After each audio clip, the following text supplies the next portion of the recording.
आपण मैंने देखिपे गृहरक्षी चयन निमंते विज्ञापन। तो यही नोटिसटी जो आईटा होमगार्ड तरफ एवं नयगढ़ जिलापाई।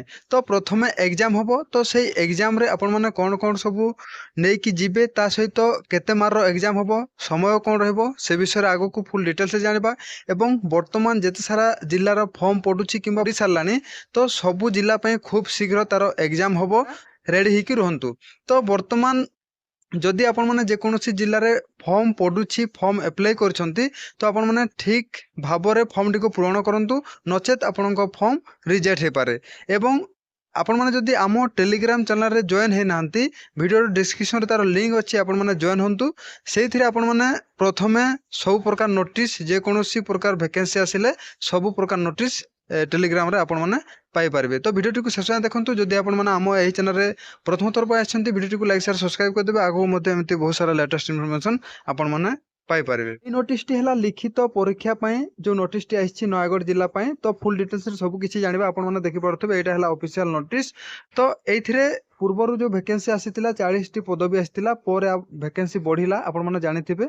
से वैकेंसी को बढ़े कि नयगढ़ डिस्ट्रिक्ट रे आउ 50 टा नूतन पदवी सृष्टि करा गला जोथिरे कि टोटल उपरे 90 टी पदवी हैला। तो ये आपण मैंने देखिपे 5/5/2025 अनुजाई अधिक 50 गृहरक्षी पदवी पर विज्ञापन करा जायतिला।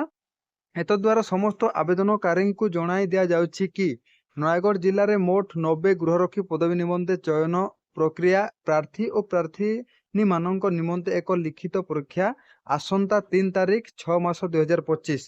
तो आसंता 3 तारीख दिन आपण मैंने समस्ते रेडी होकर रुहतु जे भी नयगढ़ डिस्ट्रिक्ट बिलोंग्स करछंती। एवं आपनकर जो लोकेशन रही पीटीएस पुलिस ट्रेनिंग स्कूल जो थे कि नयगढ़ पड़िया ठारे अनुष्ठित हेबो। तेणु दरखास्त दाखल करिथिबा योग्य प्रार्थी और प्रार्थी माने जो माने फॉर्म एप्लाई करिछ चयन प्रक्रिया रे अपराह्न 3टा आपनकर 3टा PM घटिका समय रे उपरोक्त स्थान रे निजर मौलिक प्रमाणपत्र सहित आधार कार्ड एवं आधार कार्ड नकल गोटे आधार कार्ड नेबे ता सहित आपनकर गोटे जेरक्स लागिबो एवं जेते सारा आपनकर डॉक्यूमेंट सब किछि सांगरे नै कि जिवे सह उपस्थित हेबे। तो तापरे जानिबा कोन अछि। तो देखंतु लिखित परीक्षा आपन परीक्षा समय अपराह्न 5टा रु 6टा समय पर्यंत अनुष्ठित हेबो। तो आपनकर जो इवनिंग 5टा रु 6टा आपनकर एग्जाम अनुष्ठित हेबो। परीक्षार्थी माने कला नील कलम पानी बोतल एवं परीक्षा पट्टा एग्जाम बोर्ड सेटा आपण माने सांगरे नेकी आसीथिबे। लिखित परीक्षा रे पंचम श्रेणी भित्तिक प्रश्न आसीबो। आपनकर जो क्वेश्चन आसीबो सेटा पंचम क्लास रो लेवल रो आपनकर क्वेश्चन आसीबो।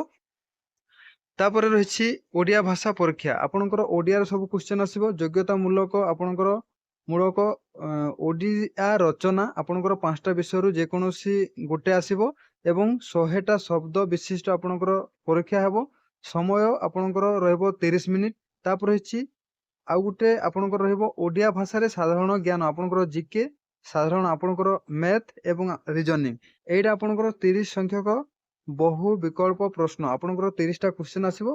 गोटे क्वेश्चन को 2 मार्क आपनकर 60 मार्क रो एग्जाम होबो। आपनकर टाइमिंग रही 30 मिनिट। तो एही परि हिसाब रे आपनकर सब रिटन एग्जाम होबो एवं गोटे पोस्ट रे 10 गुणा पिला को फिजिकल पय डाकिबो।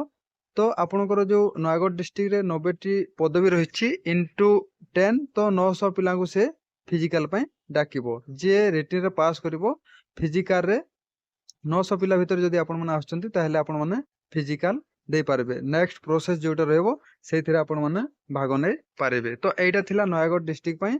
तो निहाती भाव रे सब जिला पय खूब शीघ्र तार जो एग्जाम डेट आसीबो एवं नोटिस आसीबो आपण माने समस्ते रेडी कर रहंतु। तो एटा हला प्रथम जोथिरे कि आपनकर एग्जाम। तो आगो को मध्ये आपण माने अपडेट पाई पारबे जे कोनोसी डिस्ट्रिक्ट रो जदि एग्जाम होबो तो आपण माने सेति पय टेलीग्राम चैनल रे जॉइन रहंतु। तो वीडियो डिस्क्रिप्शन रे तार लिंक अछि आपण माने जॉइन होंतु सेठी सब प्रकार PDF पाई पारबे।